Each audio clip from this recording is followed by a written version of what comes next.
نوتدونی اولین فروشگاه نوت موسیقی در ایران.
سلام دوست من، شما پیشنمایش این آموزش رو مشاهده کردید.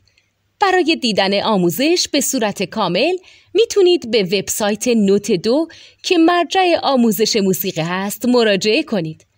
همچنین برای تهیه نوت موسیقی مرتبط با این آموزش هم میتونید به وبسایت نوتدونی که بزرگترین آرشیو نوت موسیقی در ایران هست مراجعه کنید.